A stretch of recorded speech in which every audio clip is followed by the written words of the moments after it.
আসসালামু আলাইকুম। Real village cooking চ্যানেলে সবাইকে ওয়েলকাম জানাচ্ছি।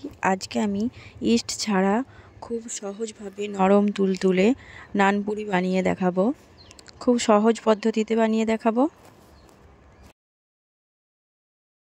নিয়ে নিচ্ছি টক দই, এই বাটি মাপে 1.5 বাটি পরিমাণে টক দই নিয়ে নিচ্ছি।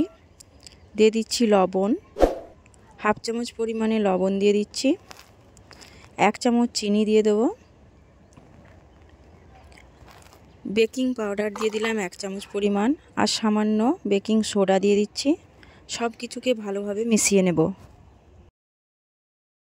বেকিং সোডা বা বেকিং পাউডার দেওয়ার সাথে সাথে এর কাজ শুরু হয়ে যায়।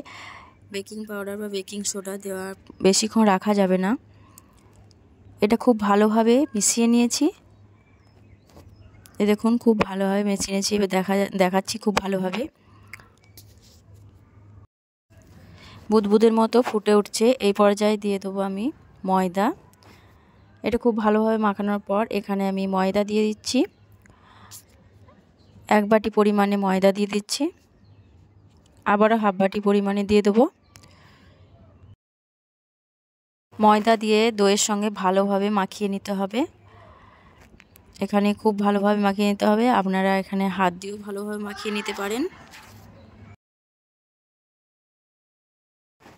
ইস্ট ছাড়া এই নানপুরি এতটাই নরম এবং সফট হয়, আপনারা পুরো ভিডিওটা দেখুন, সহজেই বুঝতে পারবেন যে কতটা নরম। আমি এবার হাত দিয়ে ভালোভাবে মাখিয়ে নেব। অল্প অল্প করে জল দেব আর মাখিয়ে নেব। যে বাটি আমি ময়দা মেপেছি ঠিক একই বাটি পরিমাণে 1 বাটি পরিমাণে জল নিয়েছি। অল্প অল্প করে দেব আর মাখিয়ে নেব। হাত দিয়ে খুব ভালোভাবে চটকে মাখিয়ে নিতে হবে।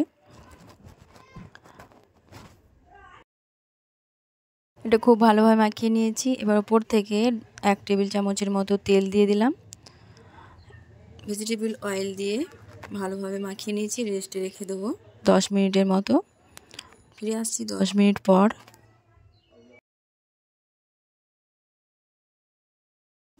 খুবই নরম এবং সফট। এবার এটাকে আমি লেচি কেটে নেব। আমি এখানে কম করে বানিয়েছি, আপনারা এখানে বাড়িয়ে বা কমিয়ে নিতে পারেন আপনাদের পছন্দ মতো। এগুলোকে হাতের তালুর মধ্যে দিয়ে এইভাবে গোল করে নিতে হবে। তারপর আমি এখানে একটা পিঁড়ে নিয়ে নিয়েছি, এর মধ্যে সামান্য ময়দা ছিটিয়ে দিলাম। একটা লেচি নিয়ে আমি গোল করে বেলে নেব। মিডিয়াম সাইজে বানাবো, বেশি বড় বানাবো না। নানপুরি ঠিক এই সাইজের হবে, খুব বেশি মোটাও না খুব বেশি পাতলাও না, ঠিক এই রকম। আমি একটু তুলে দেখাচ্ছি। এই দেখুন ঠিক এই রকম হবে।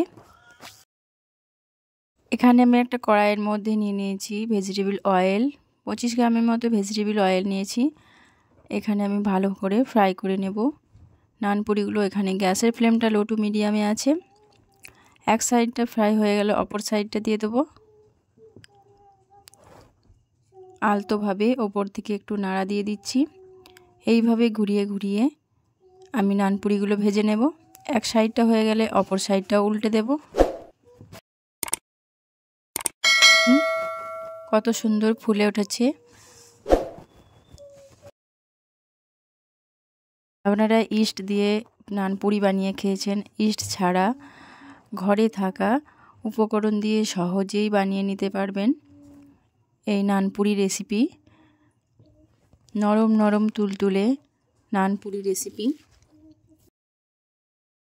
এখানে গ্যাসের ফ্লেমটা লো টু মিডিয়ামে থাকতে হবে, না ভেতরটা কাঁচা থেকে যেতে পারে।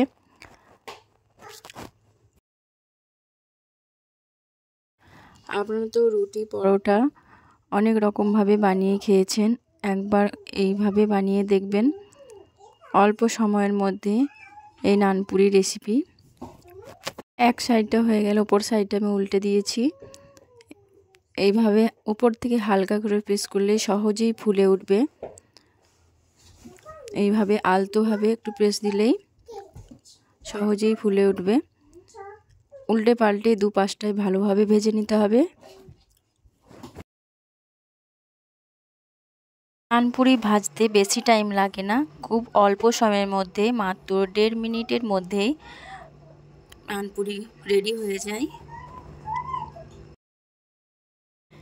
এখানে গ্যাসের ফ্লেমটা ঠিক এক জায়গাতেই রাখতে হবে, মিডিয়াম ফ্লেমে। এখানে গ্যাসের ফ্লেমটা মিডিয়াম ফ্লেমে রেখেছি। ঠিক একইভাবে আবারও একটা ভেজে নেব। উল্টে পাল্টে আমি এটাকে ভেজে নেব। উপর থেকে চাপ দিলেই সহজেই এটা ফুলে উঠবে। এইভাবে নরম নরম ফুলকো ফুলকো নানপুরি বানিয়ে খেতে পারেন। এইভাবে আলতো করে চাপ দিলে সহজেই এটা ফুলে উঠবে। এই দেখুন, এইভাবে করে।